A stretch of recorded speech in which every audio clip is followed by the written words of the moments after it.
Good morning. I want to join with Mark in welcoming everyone here today. We have a lot of our young people away at camps this week, but we're really grateful for all of you who are here and for the many of you who are visiting with us. We're glad that you've joined us, and we're also welcoming those who are joining us at home by live stream. We're nearing the end of a series of lessons on the Sermon on the Mount. We perhaps will have one more next week that will bring it to a conclusion, but it's a sermon series that we are calling The Narrow Path. And this is taken from the sermon itself, in which Jesus invites us to follow him down the narrow path that he himself has trod before us. And it's sort of a paradox because it's a narrow path that opens up into a spacious kingdom. And the ironic thing is that those who insist upon walking down the broad path often find themselves living in a very restrictive kingdom. But if we follow Jesus, will follow him down a difficult and narrow path, but find that it opens up into a world of possibilities. Today we're going to be looking at chapter 7, verses 1 through 12. And the title of the lesson is Our Discernment. And it has to do with how we can discern what to do and how to treat people in relationships. Now, I don't know if this ever happens to any of you, but me, as I go about living my life, go about trying to live peaceably with all men, every now and then the people in my life just do things that I don't like. That ever happened to you? I sometimes am just minding my own business, doing things, and then my kids, they don't do things the way that I think they ought to do.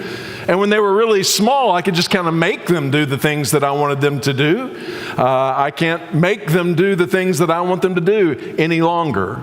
And sometimes even my wife, I know you all think that Janice is just absolutely sunshine and roses all the time, but every now and then she does something that I don't like, that displeases me. And probably if you and I hung out long enough, I'd probably find something that you did or said or thought or believed that I think, well, I wouldn't do it that way. I wouldn't think like that. I don't approve of that particular choice. And so as we go through life, you're going to find yourself disapproving of the choices, the actions that other people take. When that happens, we are often have an initial response, sort of a gut reaction to the things that people do that displeases us, that follows a pretty predictable pattern. At least this is me. Maybe you're much holier and further down the path of your sanctification than I am. But usually the first thought that goes through my mind is simply to sort of size you up so that I can write you off, especially if I don't know you that well. And, did you see what they were wearing? Did you hear what they said? Did you know what they believed? And as soon as I get that just one little snapshot about someone and what they've done or said or did displeases me, I just sort of size them up so that I can write them off. That's an initial reaction. It's pretty harsh, it's pretty condemning, and it's trying to make an assessment of this person's entire character on the basis of one thing that I noticed that displeased me.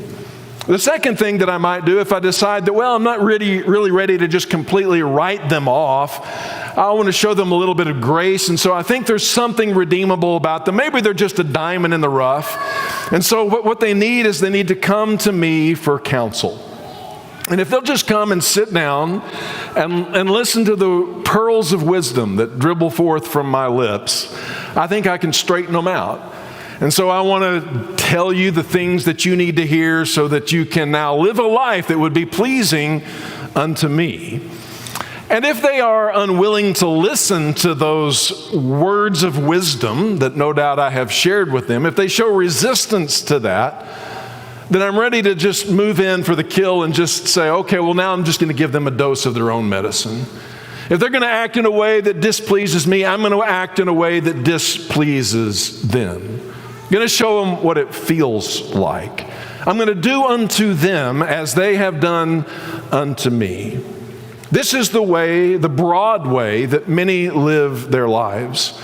And if we're honest, I think there's something of that in all of us. And if we're not careful, it is a broad way that leads us into a narrower and narrower life, in which we have deep and meaningful relationships with fewer and fewer people.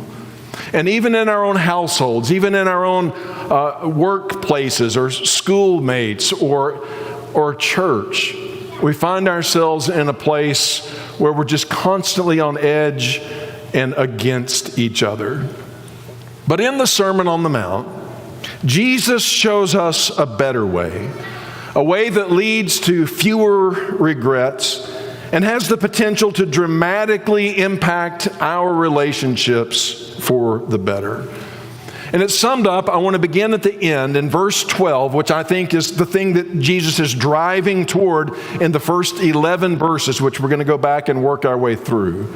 But this is where he's coming to. This is the crescendo and the high point of this section of the sermon, where he says, and I've put it all in that's yellow or gold for a reason. Why would I put this in gold? Because it's the golden rule. Very good. Y'all are with it today. So whatever you wish that others would do to you, do also to them. For this is the law and the prophets. That is the golden rule. Most of us were like, yeah, I thought that was in the Bible somewhere. I had no idea Jesus said it. Couldn't have found where it was in the Bible to save my life. But I knew it was there somewhere. And it is the golden rule.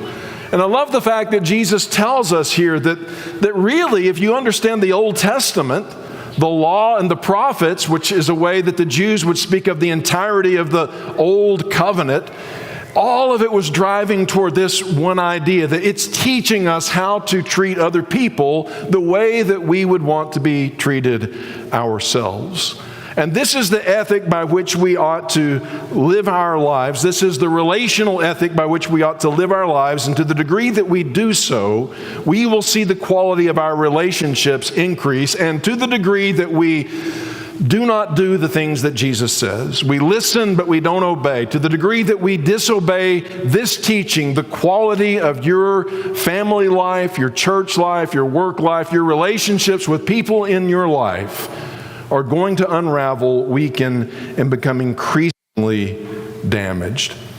Now, as I said a moment ago, this rule, which I think all of us can just intuitively say, yeah, that makes sense, I understand that, I know I ought to do it, is the culmination of a series of illustrations that Jesus shows us areas where we need to apply it. So let's look at these 11 verses that lead up to verse 12 and see what Jesus is telling us about treating others the way we would like to be treated in these different areas. The first area, back up in verse 1, teaches us that we are to be judicious, not judgmental. I got that from Darrell in this week's video, which you don't want to miss. Be judicious, not judgmental, or be discerning, not condemning. Here's how Jesus puts it: judge not, that you be not judged.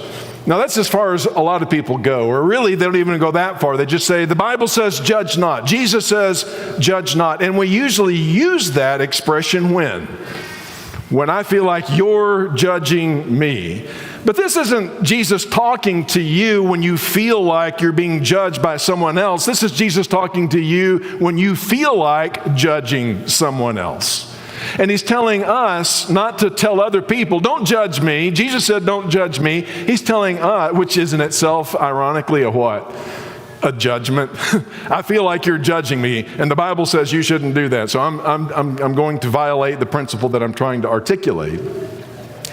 Jesus tells us when we feel that judgmental spirit coming upon us, and we're looking with disapproval upon what they're doing, what they said, what they think, and we're starting to have that feeling of condemnation and self-righteousness rise up. Jesus says, slow down, be careful, and judge not, and specifically judge not in a way that you would not want to be judged. This is the first illustration of applying the golden rule. Don't judge others in a way that you yourself would not want to be judged. And then he gives us this really important insight. For For with the judgment you pronounce, you will be judged.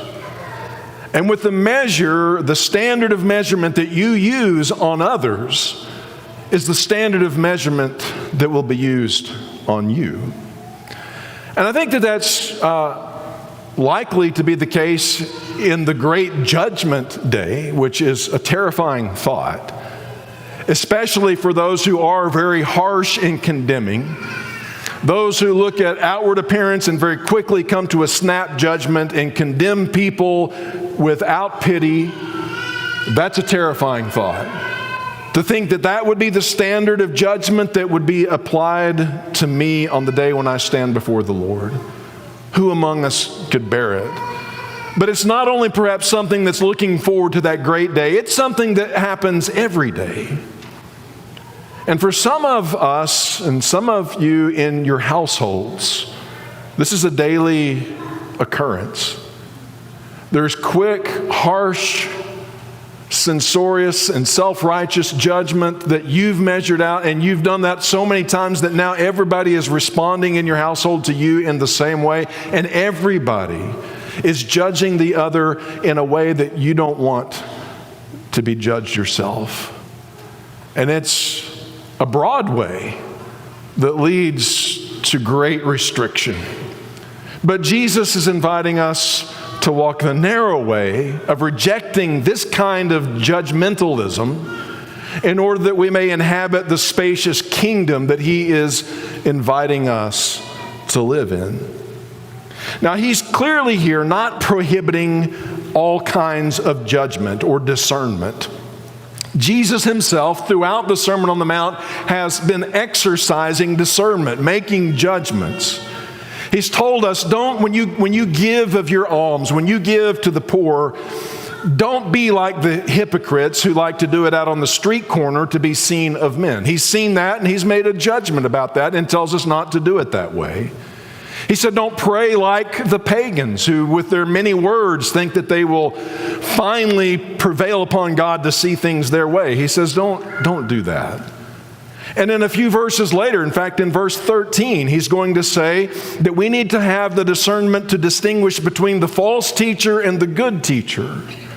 So we have to make judgments in life. So clearly Jesus is telling us that we are to be judicious, but not judgmental, to be discerning, but not condemning. So Jesus isn't telling us to make no judgments. He's teaching us how to make good judgments. Bad judgments, the kind that you and I don't want others to make toward us, usually involve these things. Number one, they're quick. People size me up very quickly, again, by that snapshot, by that one thing they heard or saw or thought about me, and assume that they know everything about me or everything about a situation or a story based upon a very quick snap judgment.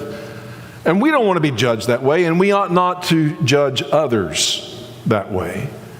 And secondly, they involve usually great harshness. We assume the worst. I saw what they did, and I assumed the worst. I know why they were doing that, and we assign the darkest motives possible. And then bad judgments include being contemptuous, where we look at that person and say, you are just useless. You're a waste of human flesh. Get out of my way. So we have sized them up so that we can cast them aside. It's the sort of thing, if you're on social media, that you see over and over and over again. And maybe if you are in an office space or something like that, it's the gossip that you hear regularly over and over again. Quick, harsh, and contemptuous. And Jesus warns us that if we judge this way, don't be surprised if others use that same standard when it comes your turn to come under scrutiny. And warning us most of all, don't be surprised if that's the way that you judge other people, that if the judge on Judgment Day doesn't use that same standard on you.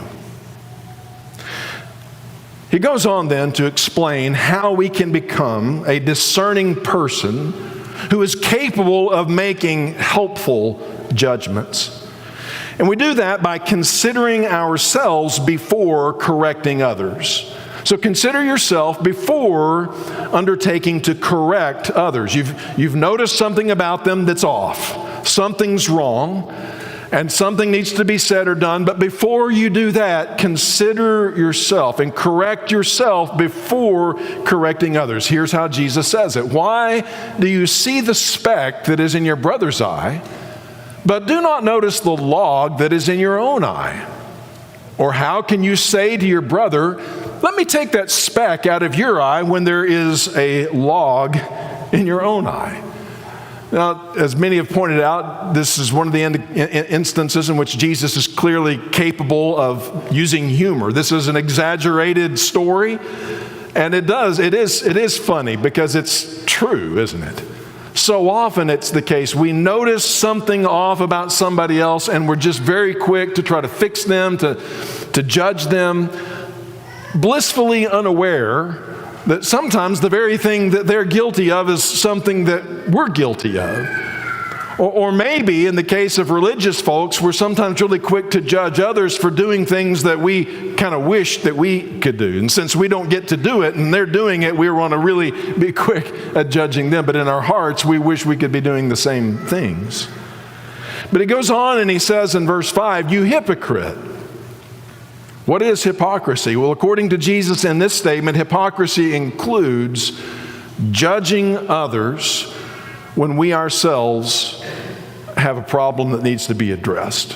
Addressing others before we have straightened ourselves out. First take the log out of your own eye, then you will see clearly to take the speck out of your brother's eye. Now this really is, to me, quite a bit of a twist in the teaching that Jesus is laying out. Because we might have thought right off the bat, well, Jesus says, judge not. That's the end of the matter. You should never pass judgment on anybody. But that's actually not living according to the law of love that the golden rule teaches. Because if I'm doing something wrong, if I'm thinking something false, if I'm behaving in a way that is hurtful, and I'm unaware of that, and you see it, then what I would want for you to do, if I'm really honest, is I'd want you to help me come to get the speck out of my eye. And Jesus says that's right. That's what you should do. You should care enough about others that when you see them, something is amiss, that you would do something about it. That you would care about them. You know, if your zipper's down and you're preaching a sermon, you would hope before you got up that the person sitting next to you would care enough to say, hey, you might want to XYZ before you get up in the pulpit. And we would all want that. But the only way we can do that is when we first consider ourselves. In other words, we are unfit to help other people with their problems until we have addressed our own. Jesus wants us to see clearly so that we can actually be helpful to other people. And the only way we can do that is by working on our own problems first. And often, haven't you noticed that when you do see something amiss in someone else's life, and you approach it the way Jesus teaches, it's not in a condemning or harsh manner, but you actually care about them and you want to help them, and you take the time to think, well, how can I be helpful? And is there anything in my life when I see this problem in their life that it would remind me that I need to correct myself? And then I make that correction, and I'm grateful for that. And now I'm really in the best possible position to be able to come to them and help them get that little speck out of their own eye. But you know, the biggest plank, the biggest log that we can have in our eye, the one that will hinder us the most from being able to see clearly and help others with their problem, is the problem of self-righteousness, of anger, and a ready-to-pounce attitude. In other words, if I have a really, really powerful, strong desire to straighten you out, I'm disqualified from straightening you out. If I really, really want to fix you, then I I'm not in a position to be able to fix you. I've got to first deal with this beam in my eye. My self-righteous, angry spirit has got to come under control before I will be able to see clearly enough to actually help you with your issue. And that's why Galatians 6 verse 1 says that those who are, if someone is caught up in a sin, those who are spiritual, those who are walking with the Spirit should be the ones who, having taken themselves under consideration, should come and help that brother out of his state of sin. But until we've done that, until we've considered ourselves, and until we've allowed our spirit to calm down, we are not in a position to help anyone else. You know, if I need correction, I want the person correcting me to have gotten the plank out of their eye before they come and help me with the speck. So once more, we're simply applying the golden rule. The third thing that we need to do in order to apply the golden rule is know when to keep silent. Know when to keep silent. Know when it's time to stop talking. And from a preacher, that's like the plank in my eye, right? The preacher needs to know when it's time to quit talking.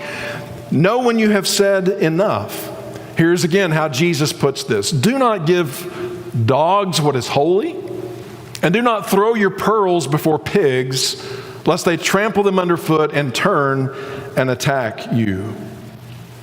This is one of the most misunderstood sayings of Jesus. But we need to take it in the context of what we're talking about this morning. Jesus is teaching us how to apply the golden rule to do unto others as we would have them do unto us in situations where people have specks in their eye, they have problems that need correcting, and you're going about trying to correct those problems. Here's something Jesus says you need to keep in mind. Now, he's not saying, you know, some people are just dogs, and some people are just pigs. They're just human trash, and they're not worthy of the great wisdom, the pearls of wisdom, the great insights that you possess. And so don't even bother yourself with those kinds of people. They're just deplorable trash, and you shouldn't waste your breath. Save it for walking uphill.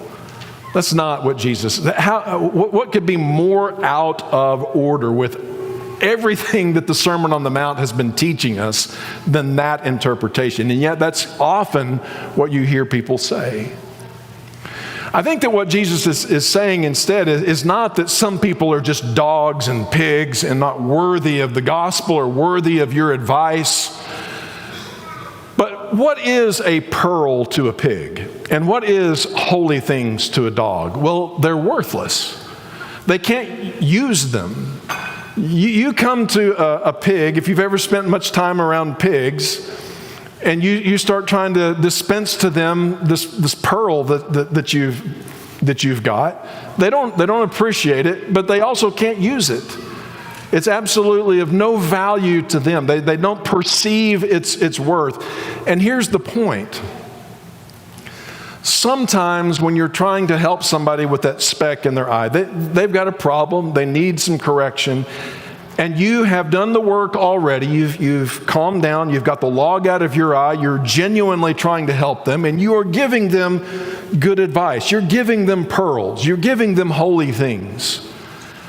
But for whatever reason, the circumstances of their life at this time, or their story up to this point, or the past relationship maybe that they've had with you, whatever it is, the wisdom that you're dispensing to them at this point is they're not in a position to be able to hear it.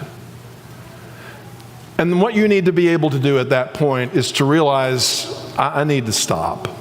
I need to know when to stop. And I need to go on and perhaps pray, as we'll see in a moment, that the situation will change.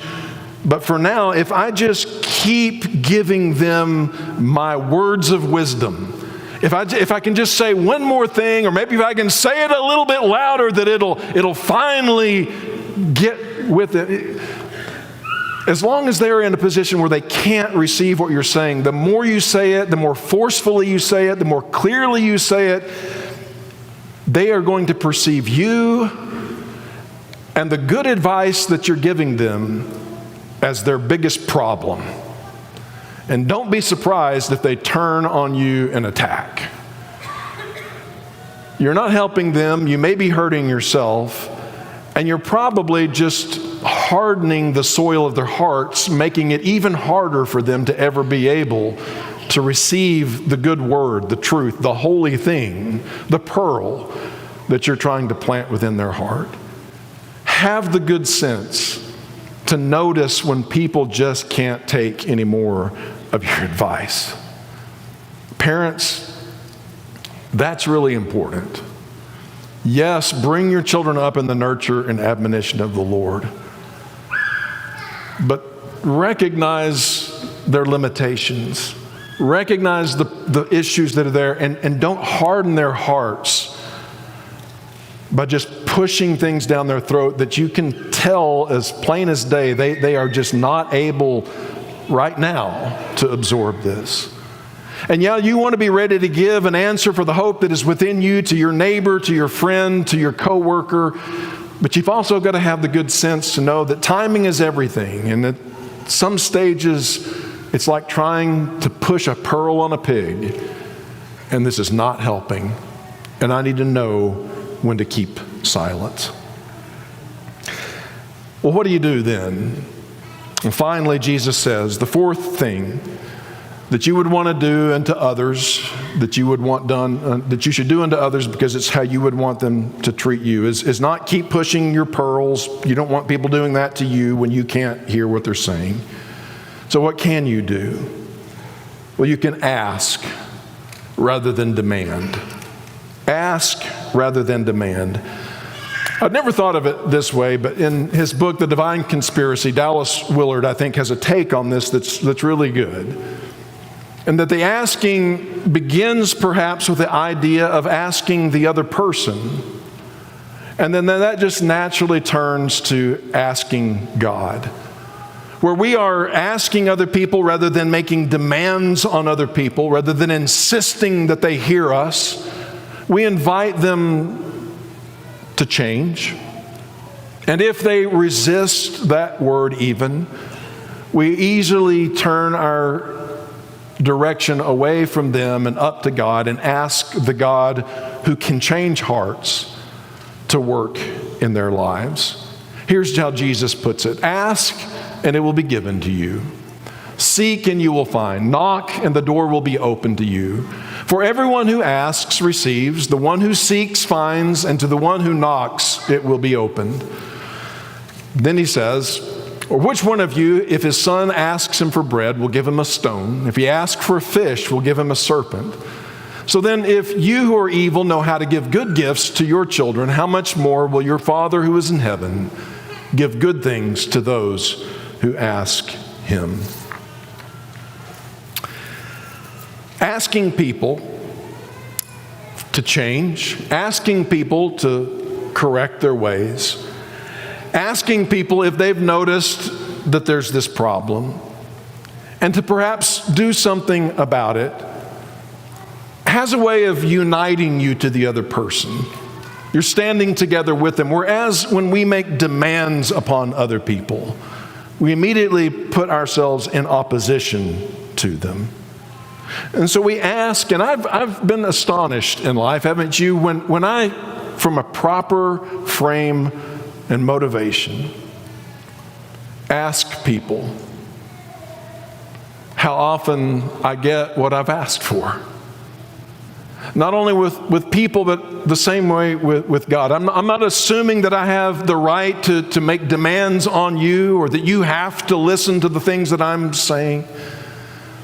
But when I genuinely come and ask you if you would consider this, how open people are to that and how frequently the power of that happens. I mean, it's even this way going back to the dog analogy. He doesn't have any value for a pearl, but if you're eating your favorite sandwich and your dog is there with the plaintive look in his eye and a paw on your knee, you can't resist a request. And even though you've lovingly prepared your favorite sandwich to enjoy yourself, you'll gladly share a little bit of it with your favorite pet. And so it is with others. When we don't demand of them things, we respect their sovereignty and make simple and humble requests. It's amazing how much people are willing to accommodate us, and how much more than our Father in heaven is willing to accommodate us when we appeal to Him in prayer. And sometimes, maybe in the context of all this, the thing that we need to be praying about most is, Lord, help me to be able to help others in the way that would be most effective. Give me the wisdom to know what to say, when to say it, and the disposition to say it in a way that would actually help the person that I'm trying to reach. Because that's the way I would want others to try to work with me. And Jesus said, do unto others as you would have them do unto you. I think there's a commentary on this. In fact, James is a commentary on the Sermon on the Mount, and he puts it this way. In James 4, what causes quarrels and fights among you? Do you have quarrels and fights in your family and your workplace with brothers and sisters? Wouldn't we like to know the answer to this question? He says, is it not this, that your passions are at war within you? You desire and do not have, so you murder, you covet, and you cannot obtain, so you fight and quarrel. You do not have. Why? Because you never asked. We've got this desire. I wish you'd do it different. I wish you'd say it like that. And instead of just making a simple and humble request that has regard for the other person, we come at them with a demand, with a judgment, with lots and lots of words of counsel and advice about how they should go to their room and contemplate the trajectory of their lives, and wonder why we're only met with resistance. When God is telling us, when Jesus and his half-brother James is telling us, why don't you just ask? Ask them and ask God on their behalf, and you might be amazed at what can happen. For asking honors both the person and the God who is at work in them.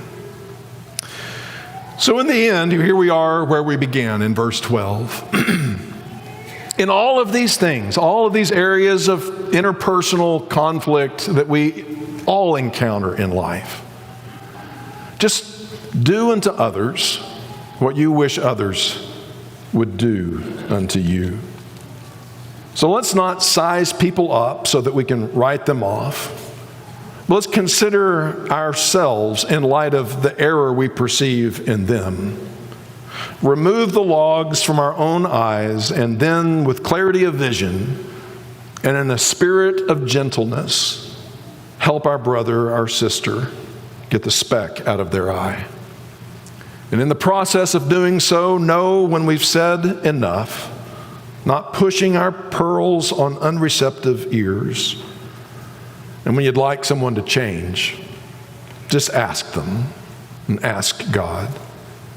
And in each and every encounter, do unto others as you would have them do unto you. This is the word of the Lord this morning, and I know that, as I said at the beginning, that this is something that maybe all of us know. It's like I came here this morning and I already knew that. But as we'll see in next week's sermon, when Jesus brings all this in for a landing, his question is, yeah, but it's not he who hears these sayings of mine that is blessed, but he who does them. So let's go home today on Father's Day and begin to learn to apply the golden rule in our relationships with one another. If we can help you this morning, come to Jesus, the one who taught us these wonderful things, but more important than that, who lived them himself, and then out of great love for us gave his life so that we might live. If you're ready to name him as Lord and Savior and put him on in the waters of baptism, he'll raise you up in newness of life, and you'll have the power to begin to live the kind of ethic that Jesus taught. If we can assist you in that or in any other way, let us know while we stand and while we sing.